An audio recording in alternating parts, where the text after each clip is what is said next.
you wanted the best, you've got the best podcast. The hottest podcast in the world.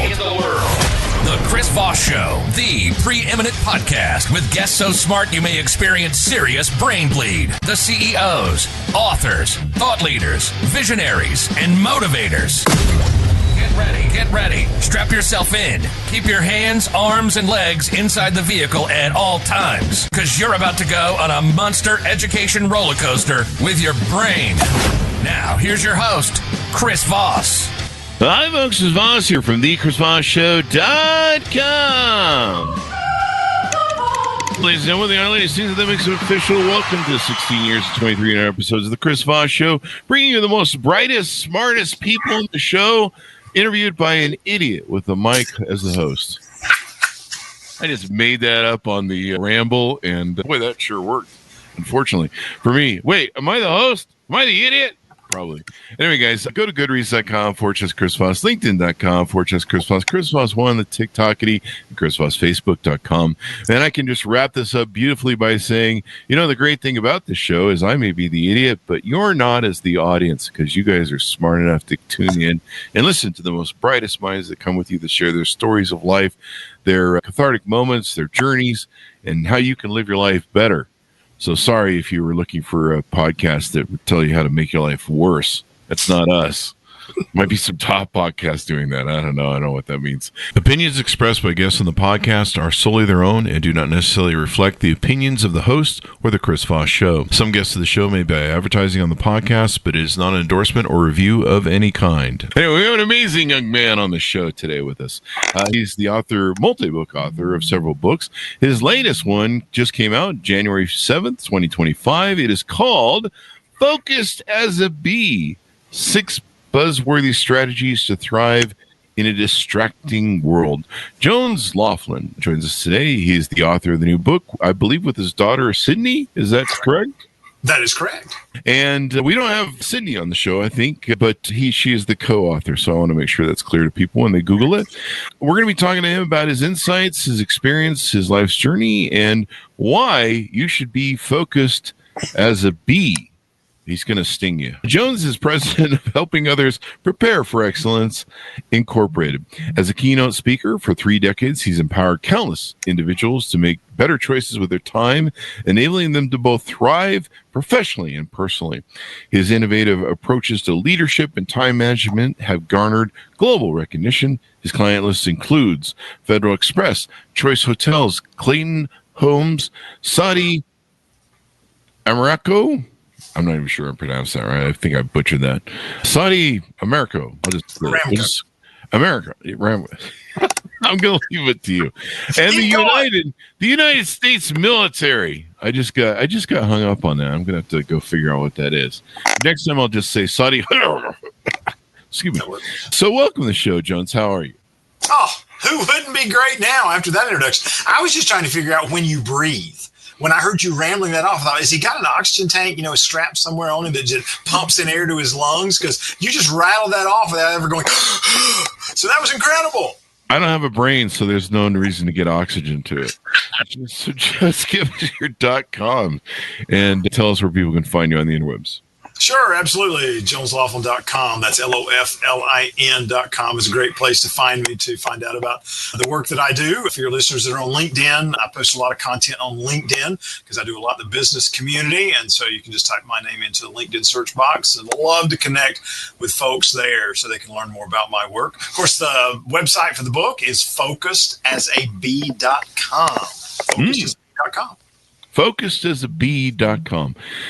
So give us a 30,000 overview. What's in this new book? Sure, absolutely. Subtitle says it best. It's how to stay focused in a distracting world. We take principles. I say we because, yes, my daughter, Sydney, wrote this book with me. We take principles from the world of honeybees and beekeeping that people can apply to their own lives to make sure that what they say is important is actually getting done. Mm-hmm. Get done. So what is the give us it's a I don't know if an allegory, metaphor is the right words, but I flunked second grade. So basically give us the story of this young lady that's in the book. Sure, absolutely. The young lady's name is Sydney. I'll explain more about that in a moment, other than the fact that she's my daughter. But Sydney's a young professional who finds that she's just not moving things forward, whether it be in her job or whether it be in her personal life. She just feels stuck in the status quo, and she's moving from one thing to another. And one Saturday morning, she happens to look outside her window and sees a swarm of bees who have taken light on a fence in her backyard, which is something common here in my part of the world. In fact, I was catching some bee swarms just a couple weeks ago.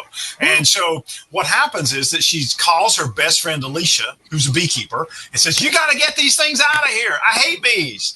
And so when Alicia comes over and sees the bees, they talk through some things about the bees, and Alicia convinces Sydney to actually keep the bees in her backyard and invites her to learn from those bees and her journey with Alicia in working with bees to learn principles about how to stay focused in the moment and how to get more of your most important things done. So that's the gist of the story. We do live in a distracting world. I mean, we've got the beeps, the notifications, the beeps, the bells, the dings. You know, there's all sorts of people who, you know, the emails that are pinging you. You know, you wake up in the morning, you open your emails, and it's, you know, everyone wants to go one way or another, and they need an answer now. And the same thing with, you know, Facebook and social media. And a lot of people are there's kind of a dopamine sort of addiction to it sometimes, where people are just, you know, the fear of missing out, you know, where they're like, oh, I got to make sure I get all my notifications. I remember when Twitter first started back in the day, this is like in the early days, that I had friends that they would insist on reading every tweet that the people they followed had put out as they went to bed, but they wouldn't go to sleep until they had made sure they had read every tweet. I was like, you need to, that's probably, I don't know, those are the best choices in the world. And that was the early days of Twitter when it was, you know, there was some good stuff on there. There wasn't, you know, we're trying to overthrow the world. So yeah, it's kind of, there's so many beeps and distractions, and it's hard to get done. Even at 57, I go to bed and I'm like, God, this, you know, I want to do this and I want to do that. And what did you do today, Chris? Oh, you got pulled away by this, that, or the other. And so it's really hard not to get distracted and pulled away. Absolutely. We say in the book that we have to give ourselves permission to focus because we naturally give ourselves permission to be distracted. For the very reason you just said. We don't turn off the notifications. We don't capture our thoughts. I mean, I'm 58, Chris, and I'm the same. I still do the same thing. I'll get ready to go to bed and go, oh, yeah, tomorrow morning I need to do such and such, or I need to remember that in the morning. All night long, my mind is racing with that, and I don't sleep as well because it's holding on to that information. We give ourselves permission to be distracted by the things we don't do. And so the book gives 6 ways, if you will, to give yourself permission to focus, how to, you know, be present in the moment, how to not be pulled by, you know, distractions all the time. Mm-hmm. And you have 6 principles that you use in the book. Buzzworthy strategies is how they're built. Can you tease a couple out to us? Absolutely. The first one, it is really, focus is the capstone, but the one that I think just critical is the permission to prioritize. Mm-hmm. You know, if you think about it, we spend our days carelessly going, everything's a priority. If everything's a priority, say it with me, audience, nothing's a priority. Nothing's a priority. Yeah, that's good. So, you know, we have to do that. Why are honeybees an example of that? Honeybees are an example of that because every action they take is aligned with the outcomes they want, both individually and as a hive, which is a healthy hive, a thriving colony, if you will. And so every action they take, we've been beekeepers for 6 years. And so I can watch any action a bee takes. And if I think about it long enough, I'll go, okay, I know why that bee is doing that because it's going to contribute to this, it's going to contribute to this, which is going to help make that colony healthy. Compare that to our days, Chris. You know, on a scale of 1 to 10, I can't say that every one of my activities every day is a 10, is completely aligned with my priorities. I mean, can you imagine somebody going, oh, yeah, I had as a goal today, I want to doom scroll for 10 minutes on my phone, you know? Doom scroll. Yeah, you know? Yeah, no one has got that on their vision board, I think. Yeah, that's it. Yeah, nobody's got it on the vision board. Look at me. Permission to prioritize is one. Another one that's I think is really important is permission to be unavailable. We can unpack that one more a little bit later, but we're so available that we're inaccessible to what's really important. We're available to our inner thoughts. We're available to the environment around us. We're available to other people, and it just limits our ability to be effective. Yeah, it's those other people that are the problem. They always want things, eh? Yeah, absolutely. Always want them things, and they want time, and they want energy, and I tell my wife and kids, look, I'll be with you when you turn 18. Anyway, I'm just the wife and kids. Wow, that joke kind of backfired a little bit, but I am in Utah, so there's that. There's a Utah joke in there too. Yeah, that's one of my favorite people in the world lives in Utah too. Now, Chris, Todd Music, who's my co-author from Juggling Elephants, give a shout out. He's in Sandy, Utah. Todd will look forward to hearing the show and going, oh look, another Utah. Yeah, I grew up. My father was in subcontracting work, and we built Sandy. Pretty much. Yeah. Anyway, let's talk about your journey through life. You've done a lot of things with your life. You're a speaker. You go on stages. You've written. I think this is your 5th book. Tell us about your journey through life. What was the things that shaped you when you were young and starting out, and got you to here? And then I believe at some point you own bees, right? Absolutely. Yeah. Okay. I think we currently have about 8 hives. Oh, wow. That we are taking care of. Yeah. I love the way you asked that question, Chris, about what shaped my life. And of course, I had to start with my parents. I had incredible parents who really instilled with me the value of hard work, of being, a servant leader to others. And so I'm eternally grateful for that. And then for me, your listeners are going to find this funny, is that, I grew up an only child. So that really shaped me. They're like, oh, that explains it. Everything. But I did, I found, and the other thing was I was an overweight only child. And so I found that, I would try to make people laugh or get people interested or say something interesting to get people's attention, because as an only child, you don't have brothers or sisters and you want to try to be the center of attention and those things. So that's the early days. And after high school, I thought I wanted to become a teacher. I was actually an agriculture teacher, horticulture teacher, if you will, and taught for a few years. Met my amazing wife, Lisa, of soon to be 35 years in June, and then started teaching. Said, I think I want to try something different. So went into speaking, training, and development. In 2000, had one of the big things that shaped me in my life, and that is when somebody handed me a book entitled "Who Moved My Cheese?" Now, for your listeners who are 35 and under, they're going, "What?" Yes, there was a book entitled "Who Moved My Cheese?" It was a parable about how to, become better aware of change around you. Book changed my work in life because I saw some opportunity for my own growth. And so I was involved with that book as a trainer for a few years, along with doing my own thing. And that led to shaping me into the other books I've written, Juggling Elephants, Always Growing, and then now, of course, Focused as a Bee. So that's what's gotten me here. That's not who I am. Who I am, is the husband to Lisa, the dad of 2 perfect daughters, and 1 really cool son-in-law. So. And so how long did you have the bees before it kind of struck you to create this sort of analogy with the book? Absolutely. We got our bees in 2019. And we kept them. We're miserable beekeepers. I'm telling you, first year, Chris, we lost the whole hive. I mean, it just, because we didn't know how to manage them well, even though we were asking some questions, things, but then we've gotten better. We learned from our mistakes. And so we've been beekeepers about 6 years. Wow. And probably into about the 2nd year of beekeeping, we started going, these creatures are amazing. Because you can go to a beehive. Now you get me excited. You go to a beehive and you take the lid off, and you would think they would all just come, flying out after you. And a couple will, because it's their one job. They're soldier bees, protect the hive. But most of the rest of the hive just kind of goes, yeah, it's a giant. Just ripped our roof off. Back to work. They're so focused on what they know needs to be done. And so that's one of the things that really connected with us. And so then it was just a journey of, okay, what does that mean for us? Because I think it's really important that you live what you write about in a book like this. And so Cindy and I started, talking about some ideas and different things. And eventually said, you know what? I think there's a book here. And that led us to what is now Focused as a Bee. Yeah. I like your other title too, Juggling Elephants.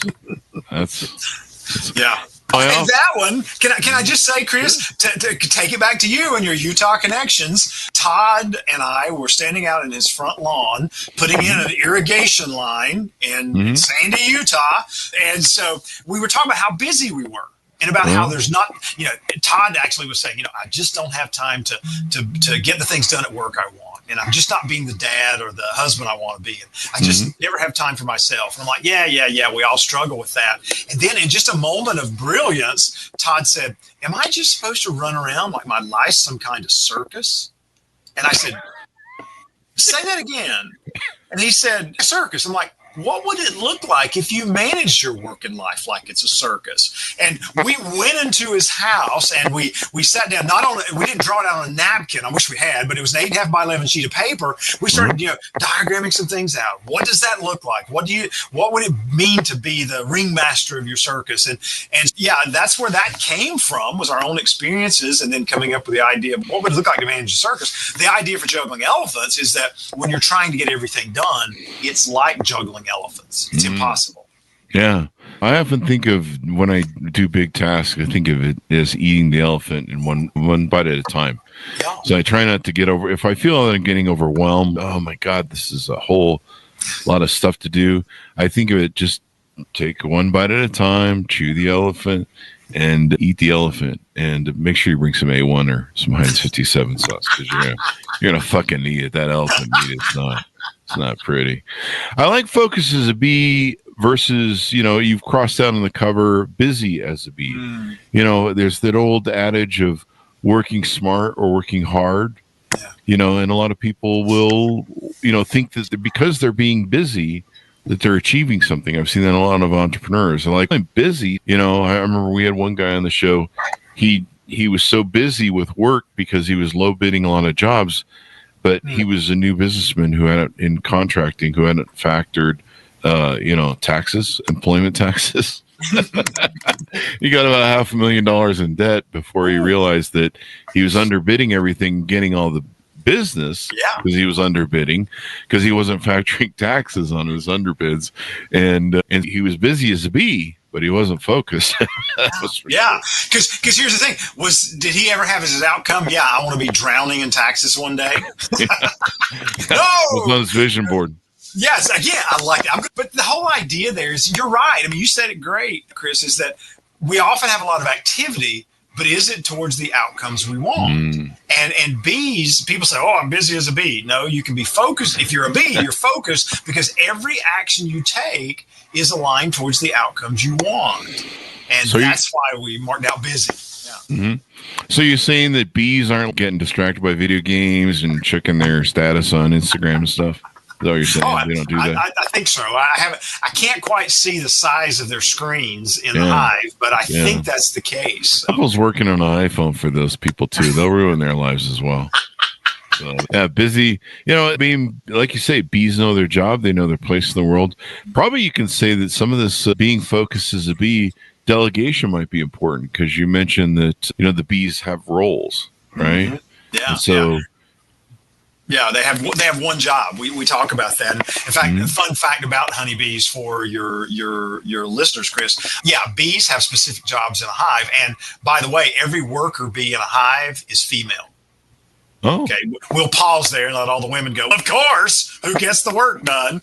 The male's role in a hive is one thing. And that is, if a new queen is hatched out, she needs to, be able to lay fertile eggs. So he needs to be available for her to help her to get pregnant. And that's the only purpose of a drone bee. And so they eat and they mate. And now the males in the audience are going, yeah, hold on. In the fall of the year, to conserve resources, the worker bees kick out the drone bees. Wow. So, be careful when we think about what do we want to be. The whole idea of this one job, though, of having one job, that's a critical part of delegation. What is my one job? And if I'm doing somebody else's one job, if I'm doing responsibilities that somebody else really ought to be doing, I need to find ways to delegate either all or part of that to them so that they're doing what's most contributory to the success of the hive, whether that hive is a family or a business or an organization, and so that I can get my one job done based on my roles, responsibilities, the priorities, the needs of the moment. It's, we need focus time. One of the things I found was, my audience has heard this story a lot. One of the things I found a year or two ago was, in the morning, instead of opening the email and, the text messages is getting pulled like everywhere all at once, I get up in the morning, I have my coffee, I go out and sit with my dogs in the yard, start my circadian rhythms, get my vitamin D, and I just try and start my morning with peace. In my book, Juggling Elephants, or our book, Juggling Elephants, I wrote with Todd, we kind of allude to that in that you are letting someone else be the ringmaster of your circus. Oh. If you open your phone or just look at your text or emails, you are inviting someone else to start your day in a way that may not be aligned with what's most important to you. And that it's critical that you, like you said, you start the day. I'm the ringmaster of my circus. I'm going to choose to start my day in a way that's meaningful to me, that gives me the physical, mental, and emotional energy I need to go out and take on things during the day. Now, you're not the ringmaster of everything. Other things happen. Things are out of your control. But you're taking the opportunity to control the time that you have toward the outcome you want. And that's so important. Now, you have an offering, I think, where you have on your website /podcast, an assessment that people can utilize to tell us about that. Absolutely. Yeah, we've taken the key ideas from the book and we created an assessment of questions that you can quickly take. And then once you take those, or answer those questions, you can look at your score and say, okay, am I a worker bee? Am I a wandering bee? And you can kind of see what are those areas where you could focus on improving to get better at using your time more effectively. So yeah, they can get that at jonesloflin.com/podcast. And it's got a whole assessment of questions that you can reflect on and ask yourself, and of course utilize with the book. Tell us about some of the services you offer on your website and offerings you have there. Absolutely. My primary role is that of a keynote speaker. I speak to a lot of different organizations of all sizes, usually based around something like focus and productivity or work-life balance or success, time management. That's the second one. Then the third one would be leadership. And of course, they all grow out of some of the principles in my books. I also do other learning programs. Sometimes organizations want me to come in and facilitate strategic planning sessions or help them work through a challenge. The other service for me is that of a coach. I've been a professional coach since about 2017. I say professional in the sense that I've actually went through training so that I'm not just, trying to do something I'm not capable of. And so I coach executives, mid-level managers around some of those same topics that I speak about. So those would be my key services, along with the books that are available at my website or, of course, at Amazon and other places. Juggling Elephants. I like that's going to stick with me. I'm going to remember that. So what do executives that want to work with you for coaching and stuff, is there a minimum sort of thing that you require? Is there only certain people you work with? Maybe a financial, success thing that they have to have? Some people will only work with companies that are maybe smaller, mid-size, or large, right, et cetera, et cetera. Mm-hmm. All right. I typically find that people come to me, whether it be for coaching or for organizationally, by topic. They've got, I was talking to a client last week who's got a national sales meeting coming up, and he said, Jones, the challenge for my people is that they just have no work-life balance. Now, let me just time out. There is no balance in life. It's all about being in the right ring at the right moment, as we say in Juggling Elephants. But work-life balance is a term we use to identify a host of other challenges, just like we say, hand me a Kleenex when we mean a tissue. To me, it's a placeholder term. So work-life balance. Anyway, he said, our people are just really struggling with work-life balance. Would you come in and help us, develop some better strategies and plans on how to get to those other areas of our life? We call them rings in Juggling Elephants.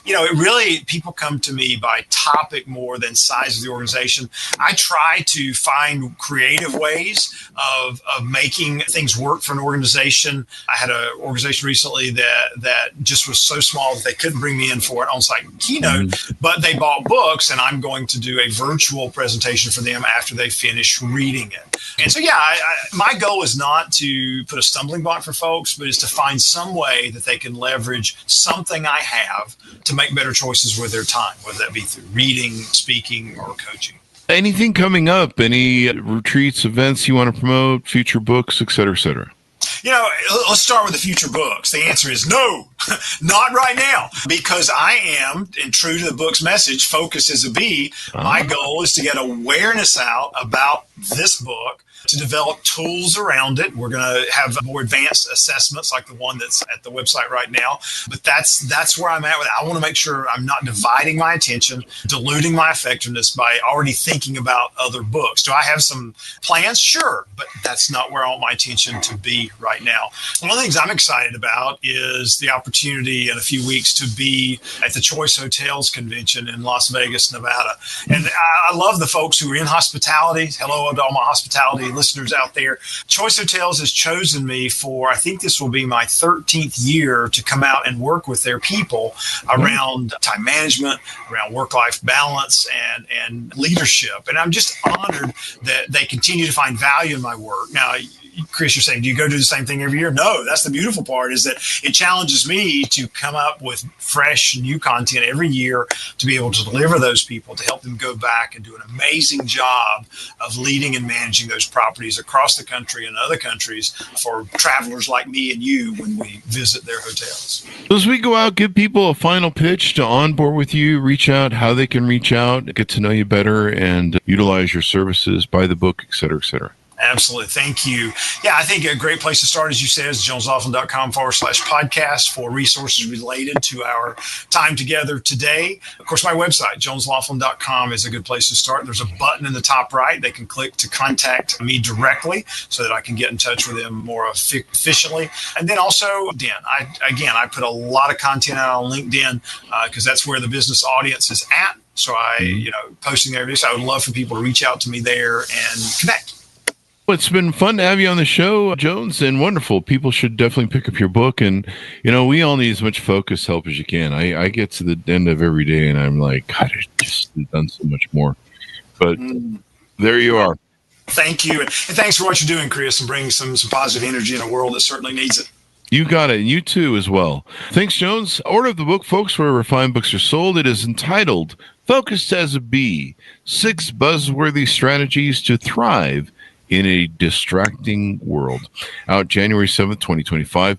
For our audience, go to goodreads.com/Chris Voss, LinkedIn.com/Chris Voss, Chris Voss1 on the TikTok, and Chris Voss, Facebook.com. Thanks for tuning in. Be good to each other. Stay safe. We'll see you next time. And that should wrap it up for